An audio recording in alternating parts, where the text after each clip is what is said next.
My name is Russell, and I want to be clear about something before I get into the details. I was not a perfect husband. I worked long hours, I got absorbed in projects, and I did not always know how to say what I was feeling in the right words. But I showed up. I came home, I tried, and for a long time I convinced myself that effort was enough.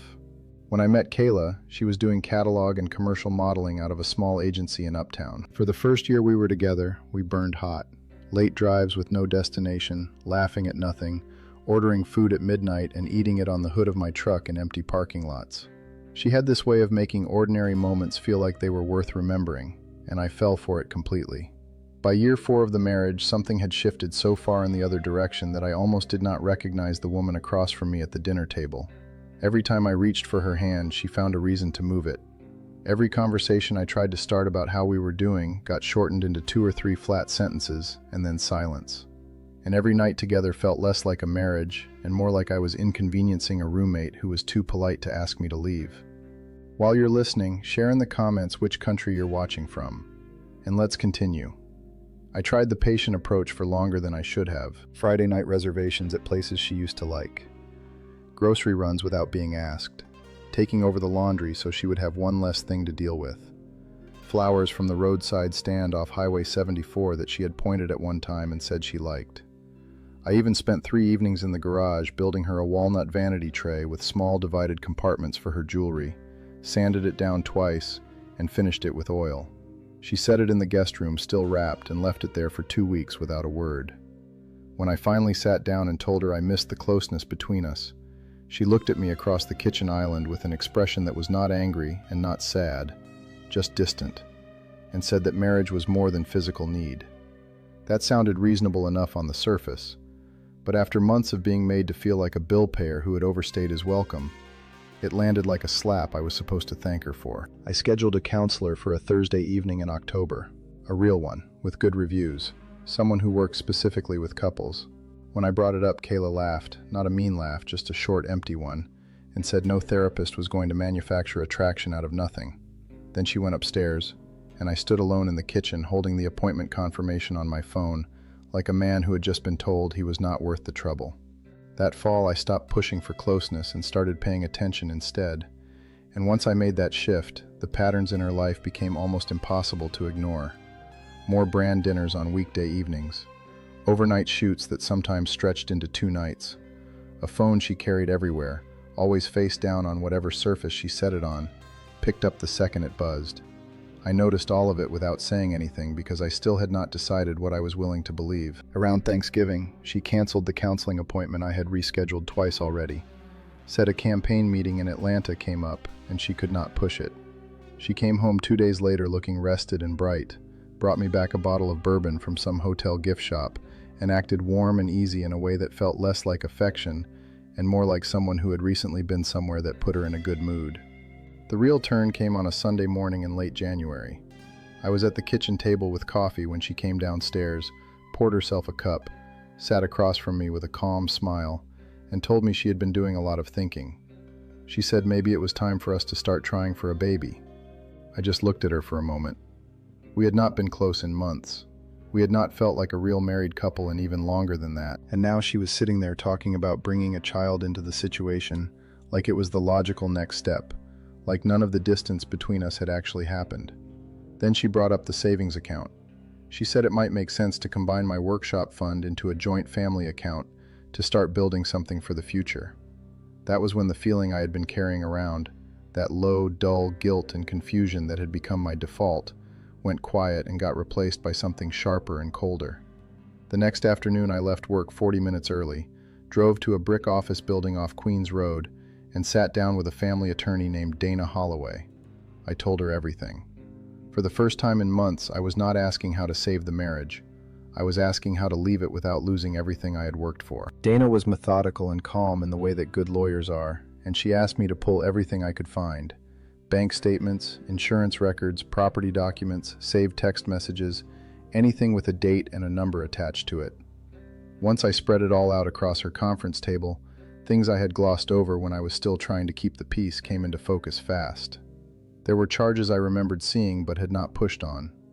Hotel bar tabs in boutique properties around the Southeast.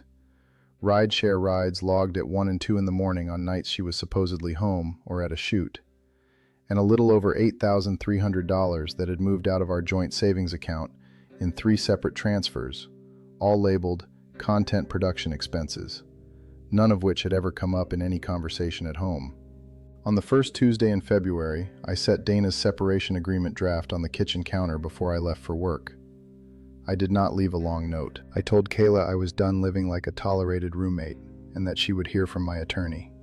Then I watched the first real, unmanaged expression cross her face in a long time, and I walked out the door. She tried silence first when she got home that evening and realized I was not coming back for dinner. Then she called twice. By the third call, she was crying, asking how I could do this right when she was making an effort to build something together, which would have been a much stronger argument if the effort had shown up before the legal paperwork did. That night she drove to my hotel, and I know because the front desk called up to my room. I did not go down. Later she texted me that she had come by, that she just wanted to talk face to face. I texted back that everything would go through Dana from now on, turned the phone over, and went to sleep. 6 nights in an airport hotel near Billy Graham Parkway gave me enough space to stop reacting and start moving. I changed passwords on every account, froze the joint credit cards, made copies of every document Dana had told me to secure, and let the messages from Kayla stack up unread while I figured out my next step. My sister Susan was 25 and renting a townhouse in Belmont with a pull-out couch in the second room and enough kitchen counter space for 2 people eating takeout. When Dana contacted her to confirm she could receive mail there, Susan called me within an hour, said she had already set up the spare room key, and told me to stop apologizing for showing up. By that weekend, I was sleeping on her pullout, eating pad thai at her counter at 10 at night, and feeling more like myself than I had in the better part of a year. Kayla ran through every gear she had, crying voicemails where her voice broke in a way that would have undone me 6 months earlier, long texts about how I was her person, and she could not picture a future without me. Then a champagne selfie in silk pajamas that came through on a Saturday afternoon with no caption, like that was going to reset the last 2 years. Then sharp messages saying I was walking out on her after she gave me the best years she had. One evening, Susan and I were driving back from a hardware run in my truck when one of Kayla's voicemails played through the Bluetooth before I could stop it. Susan did not say anything right away, but then she raised an eyebrow because there was a man laughing in the background before the message cut off. I heard it too. I noted it and kept driving. When Cooper, my closest friend at the office, came with me one Saturday to collect my remaining clothes and the tools from the garage, I found 3 large fitness supplement boxes and a folded ring light stacked against the side of the workbench I had built the summer before. Kayla said they belonged to a friend who was helping her with some business content. I did not argue. I was not there to perform pain for her anymore. I packed my things, shook Cooper's hand in the driveway, and drove back to Belmont. That night I started building a cedar porch bench in Susan's garage with a single shop light clamped to the rafters, and I slept better after 2 hours of work than I had in months. The separation negotiations ran through the summer, and they stayed more practical than I expected. Kayla had built up the idea in her head that the process would get emotional enough that I might cave on something. But Dana was steady, and the paper trail was steady, and there was not much room left for performance. When Kayla pushed hard to keep the house in Matthews, I did not fight it. I let her have it in exchange for $94,500, paid out over 38 months, secured by a lien on the property that locked the terms down in a way that left her no easy way around them. She tried once to frame the marriage as me being emotionally absent and obsessed with work, but Dana laid out the counseling emails, the canceled plans, and the timeline, and that particular narrative did not survive contact with the documentation. After the agreement was signed, I rented a 1-bedroom apartment above an old converted storefront 4 minutes from my office. I bought a used dining set from an estate sale in Noda, put up 1 shelf, and left the rest of the walls empty for a while because it felt honest. A quiet place with no tensions soaked into the corners felt better than a bigger space I was afraid to walk into. About 10 weeks after the agreement, Cooper called me from a sports bar on a Tuesday night and said I needed to look at Kayla's social media because there was something there I should see. I pulled it up and found a photo of a man I did not recognize, standing in the driveway of my old house, one arm out like he owned the angle, grinning in a way that had clearly been rehearsed. The caption made it sound like she had finally stepped into the life she thought she deserved. His name was Gordon Vale. His profile described him as a serial entrepreneur. A few days later, I found one of his promotional videos. He had filmed it in my old garage, standing next to the fixed workbench I had built, acting like the space was his own. The bench was still right where I had left it.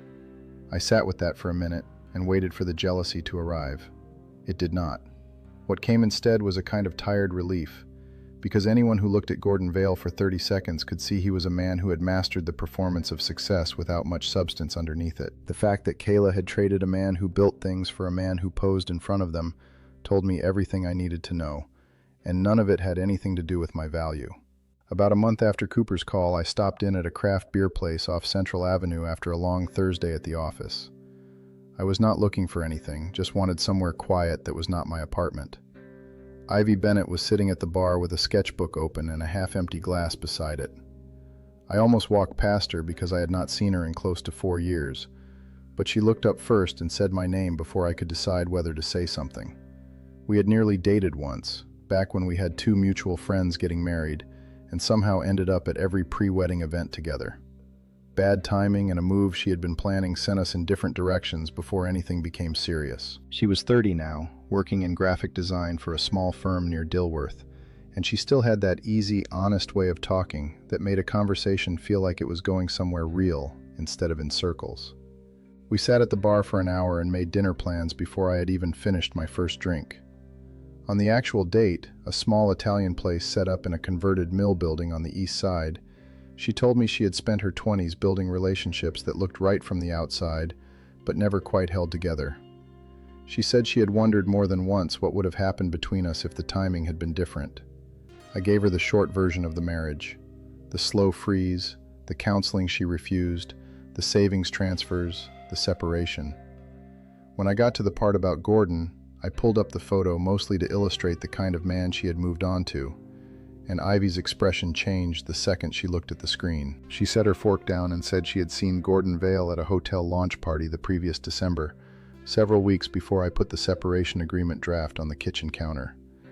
She said Kayla had walked in with him, stayed close all night, and introduced him to people as someone who was helping her with a business pivot. Ivy remembered specifically because she had thought the two of them seemed like more than a professional arrangement and had made a mental note of it. I did not say anything for a moment.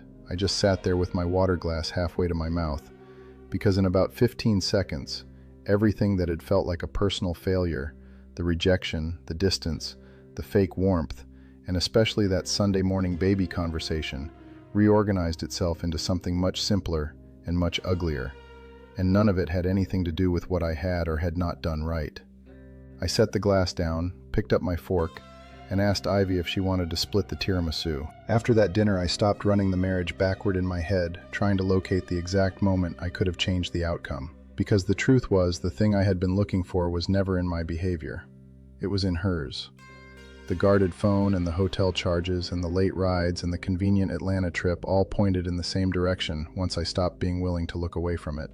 And the baby conversation was the clearest thing of all, a last-minute play to lock down the house, the savings, and a reason to stay legally bound while she figured out what came next. About a week after the dinner with Ivy, Dana called me at work and said Kayla had missed the next scheduled buyout transfer. When Kayla's bank tried to explore a refinancing option on the house, the lien I had insisted on was sitting right there, blocking any clean move. The house she had fought to keep was becoming a very expensive problem. Kayla called me that evening. Her voice was lower than I had ever heard it, the kind of quiet that shows up when a person has finally run out of angles. She said there had been a delay, that Gordon had capital tied up in a project, and that things would clear up soon, and she asked me to be flexible just this once, because we had history, and she knew I was not the kind of person to make things harder than they needed to be. I told her that all questions about the payment schedule could go directly to Dana, and I hung up. Cooper filled in the rest over the following weeks, because he still had enough mutual acquaintances that news found its way to him. Apparently, Gordon had moved into the house fast and spent money even faster, and once Kayla stopped being easy to impress and started needing actual financial support, he had relocated most of his attention to a woman near Raleigh. The house was now too expensive for Kayla to carry alone, and the man she had reoriented her life around had already started reorienting his. I did not feel good about that exactly, but I would be dishonest if I said it felt like nothing, because I had spent too long believing I was the problem, while two people I had trusted treated me like a prop in their planning. By early spring of the following year, things looked different in a way I had not expected when I was sleeping on Susan's pullout and eating takeout out of containers. I had finished building a walnut dining table in my apartment, long and solid, with tapered legs and a finish I had gotten right on the third try. Ivy had come over on a Saturday to help me choose the final stain color, and laughed when I kept second-guessing the chairs. We ordered pizza and ate it on the unfinished floor because the table was still drying. One quiet Sunday morning, I sat at that table with coffee and looked around at the apartment that was entirely mine. No tension in the walls, no dread of the conversation that was coming, no sense that I had to earn my place in the room. I had stopped begging to be chosen. I had stopped performing effort for someone who had already decided I was a backup plan. And I had started living with the basic self-respect that I should have demanded from the beginning, instead of treating it like something I had to wait to be given. The table looked good, the coffee was hot, and for the first time in years, that was genuinely enough. Was Kayla's baby conversation a calculated move to keep Russell locked in, or was it something she actually wanted? Drop your answer in the comments. And if Russell's story felt familiar, hit like, tap hype, and subscribe for more stories about betrayal, self-respect, and walking away before someone takes everything from you.